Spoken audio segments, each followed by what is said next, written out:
Welcome to D2 Bites, a show where we serve up quick conversations about marketing over snacks. Joining me today are Melissa Silva, Vijaya Singh, and Lawrence Paranya. And in honor of Women's History Month, we're talking about being a woman in marketing.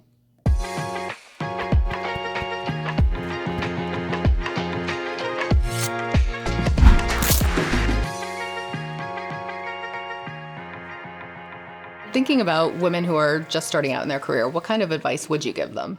I think advice for anyone starting out, but maybe more specifically for a woman starting out, is just to know her worth at the table, at every conversation.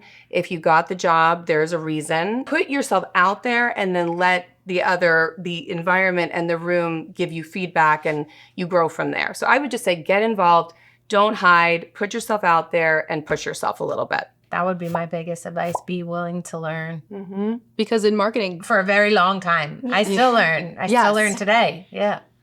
No, absolutely. Just the more that you're exposed to different things, not even taking into consideration how much algorithms change, how much best practices change, what new tactics are available, AI, like everything is changing all of the time. And that's just in my world, not to mention the world of everybody else in all of their different roles. Sometimes being a good communicator isn't just like, oh, this person writes really well, or this person presents really well, or this person can put a slide deck together really well. It's learning other people's communication styles and how they receive. Right. So like that is something that I think has helped me a lot, because whenever I start a new role, I try to learn people first and what their habits are, how they like things. Do they like shorter emails? Do they like longer emails? Do they prefer calls in the morning? Do they prefer them later? Like little quirks like that make a huge difference. So soft skills is important. Like learning how to speak to people is the most important thing. And that's why I always emphasize code switching, because like knowing how to speak with a CEO versus knowing how to speak with like a production manager is like two different things. And the same thing goes for like knowing how to speak with your colleagues versus like knowing how to speak with your boss, or like a junior employee that you are mentoring or something like that. So I think learning to code switch is just as important. That would be my one piece of advice. It probably seems counterintuitive because we all want to start at the top, right? Like, but it's really helpful when you start from the bottom and work your way up. I feel like one, people respect you more. Two, you're able to lead a lot better because you've done those types of positions. You understand things at the ground level, and it helps you to be able to understand the bigger picture and manage the bigger picture a lot better, because you can kind of bring yourself back to that. It's very hard to manage people and you've never actually done the thing that you're trying to that you're trying to manage them doing. So I would say like learn as much as you can and don't be afraid to like start at the bottom and work your way up. I think that's probably my biggest advantage, was that I had a little bit of exposure to all different types of marketing and very ground level work all the way up to strategy and bigger picture. That's pretty cool. That's always something that I've really admired about you, that I think that you have a really good balance of like this big picture thinking, but then you are very like hands-on with the details and the precision.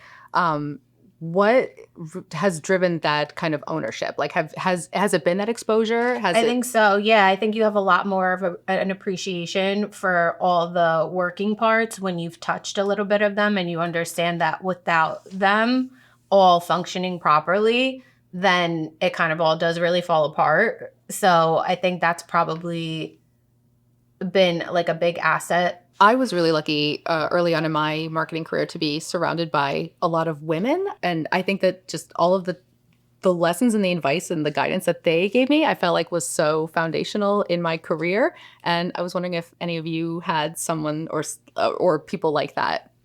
One of my still closest colleagues here is, really showed me the ropes, and Laura Vitas, in terms of production and producing, and really, again, just kind of gave me some work in the beginning and said, run with this. This is what we need. If you have questions, don't hesitate to ask me. And there's like no stupid questions. And she was just very much like, I'm going to sit in the mentor position. If you want to learn, I will teach you. And it was a blessing.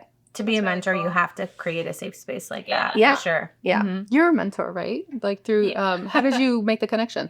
So agencies and advertising Asians in advertising has a it's just like a little group of people. I guess it's not so little though. It's like a million people. But anyway, tiny they little sent an million people email group. and they said that so they do like events and a lot of like networking events and so on. So one of the things that they were doing is, and they like do it on a rolling basis, is they were putting out a call for mentors and mentees. I signed up on the mentor side and I got matched with someone who worked at a different agency, and I was really glad to get matched with her because she has a very similar experience to like my first agency experience, which was not like very great. And so we worked together to make sure like she was still like hitting her marks while she was there, and she kept having to have a manager, then not have a manager, then not like, so it was very like turbulent for her. So once she hit her year mark, I was like, okay, let's start to polish up your resume and let's leave. And that's what ended up happening. So she's at a different agency now that she loves a lot more. And she had mentioned, she was like, I don't know if like I would have wanted to like or I would have had the courage to like leave because you know you just started a job, you just started like out of college, and she was like, is this the norm? And I was like, this is not the norm. This is what happens. You were in a position to say like, I was like, this is not how this is not good for you. Things are done. Oh, This wow. is like, so I was like, I was happy to be in that place. And you're also like that's giving great. back in a major way. Like that must feel wonderful. Good for you. For sure. I was like, I want to be the mentor that I needed.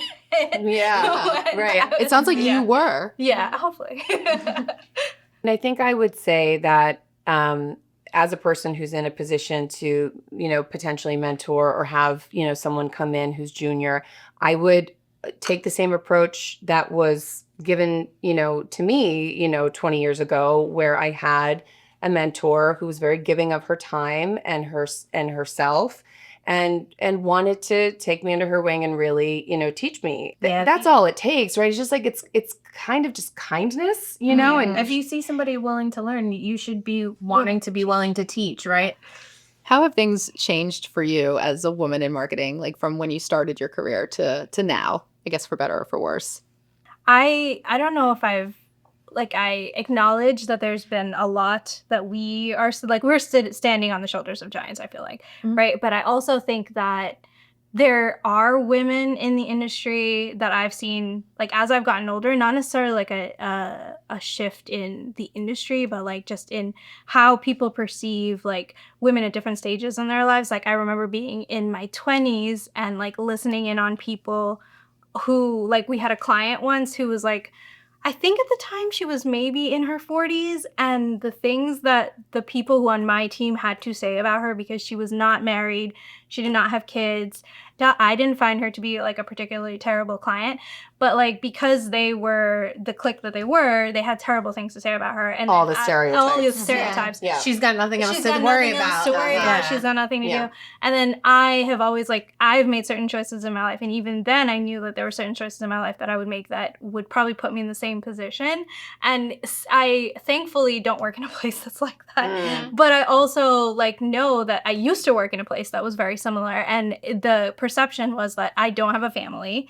I don't have as much responsibility. So I was just like, no, when I leave here, I have a life. Yeah. I'm very Right. grateful. Period. End of story. Right. Yeah. You don't have to explain anything. Yeah, and unfortunately, I've found that comes from other women, not necessarily from men. And I feel like that's a shift that needs to happen, where it's like, we already have enough to like battle. Yeah. We don't need to be battling each other. Absolutely. Because like we have chosen like different paths in our lives. So I was just Absolutely. like, no. I had to watch my work get stolen from me a lot Oh. before I was just like, that's not going to happen at work for sure. I mean, I've been here a very long time, so my professional experience is mostly here. So I have been, you know, I've had a lot of very great supporters here, and I've been more fortunate when I hear about stories like you know, tell me and other colleagues share of like just people kind of gunning for you, stealing your work. Like that's, like, so you got out, right? And now you're a mentor in a position to say, get out. That's not the norm. That's not the norm. You can find other places. Yes. And it might take you 5 or 6 times, but like these places exist where you will find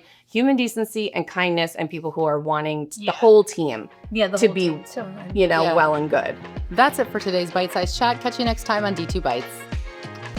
This is fun.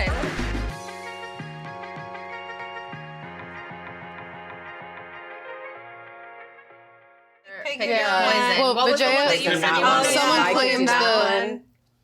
Vijaya wants the Let's up. turn this. Mhm. Let's turn this. I didn't get a gluten-free option. That guy? Sorry. Okay. And- Oh, it has a little heart. There's no gluten free? No. No. Oh, that does have a little. Duck Yeah, Donuts that's doesn't cute. have gluten.